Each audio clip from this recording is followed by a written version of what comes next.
কতদিন পর আসলে বাইরে বের হয়েছে এটা মানে বলে বোঝানো যাবে না, মানে এরকম উদ্দেশ্যে। কারণ হচ্ছে আজকে রাজীব এবং সজীবের বার্থডে। সো অফিস শেষ করে আজকে অমিতের বাসায় যাচ্ছি। অলমোস্ট 3 মাস হয়ে গেছে, যে 3 মাস আসলে কোন বন্ধুদের সাথে কখনো দেখা হয় না, মানে দেখা হয় না ওদের সাথে। তারপর হচ্ছে কোথাও বসা হয় না, আড্ডা দেওয়া হয় না। রিজনটা তো অবভিয়াস, সেটা সবাই আপনারা জানেন। মানে তারপর এতদিন পর সবাই মিট হচ্ছে, মানে এটার জন্য আসলে একটা এক্সাইটমেন্ট কাজ করতেছে ভিতরে। রাজীব বাড্ডা থেকে চলে আসছে অমিতের বাসায়, সজীব অন দ্য ওয়ে, অমিত তো আছেই, আমি যাচ্ছি। আর সাদিদের আসার কথা, তুহিন ময়মনসিংহে থাকার কারণে ও আসতে পারে নাই, না হলে ও থাকতো।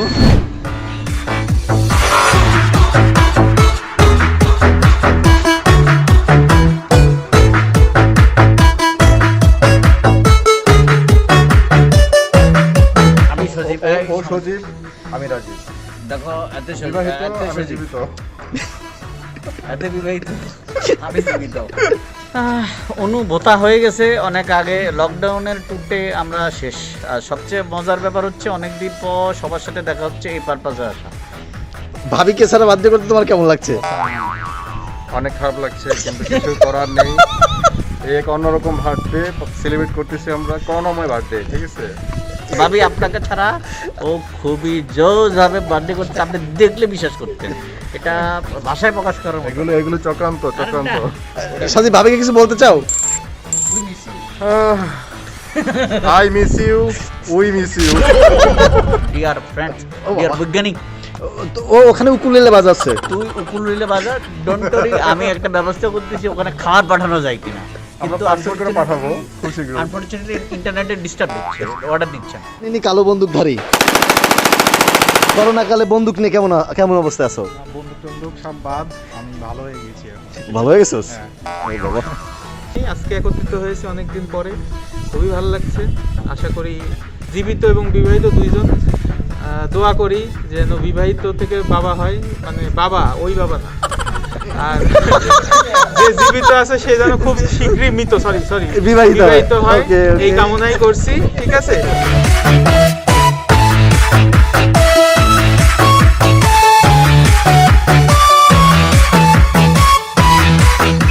আমার আসলে কোনো কিছু বলা নাই। আমি আমার টাডায় ভাঙ্গে ব্যথা করে খাঁচায় সবকিছু একসাথে হচ্ছে। আমি আসলে দুইজনের ব্যাপারে একটু বলতে চাই, সেটা হচ্ছে যে একজন বিয়ে করেনি তার একটু বিয়ে করা উচিত, যে বিয়ে করেছে তার বাচ্চা নেওয়া উচিত, নাহলে পরে আবার বাচ্চা হবে না। কি অশ্লীল কথাবার্তা, আমি দুইজনেও এইসব শুনিনি কখনো। তুহিন ভালো থাকিস, কাশি অনেক টেস্ট ছিল, ঈদ মোবারক।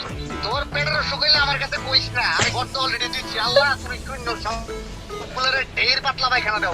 ওই যে পিছনে সাদিদ আবার বলতেছে, পিছনে সাদিদ আবার বলতেছে শকুনের দোগায় গরু মরে না। দেখ অবস্থাটা, তুই তো বেয়াদবের চরম সীমা মানে লঙ্ঘন করে ফেলতেছিস। হ্যাঁ, তোর লিঙ্গ জ্ঞানী হয়নি। ক্যাপ খুলে ফেল।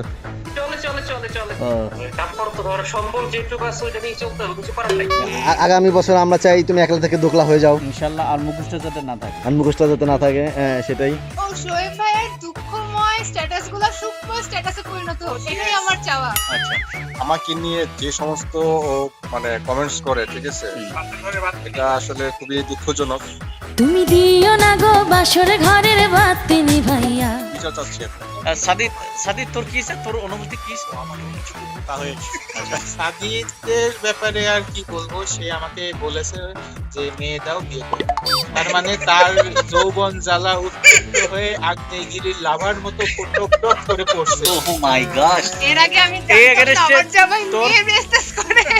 আমি কি বলবো ফ্রান্স, আমি শুধু একটা কথাই বলবো যে জীবিতরা আরো কিছুদিন জীবিত থাক, বিবাহিতরা তো মৃত পর্যায়ে চলেই গেছে। সুতরাং আমরা চাই আপনাদের লেস কাটা গেছে বলে আপনারা প্লিজ দয়া করে চাইবেন না অন্যদের লেস কাটা যাক। Thank you. ওকে, আচ্ছা তুমি কি বলছো, তোমার জামাইয়ের কি হইছে? জানতাম না আমার জামাই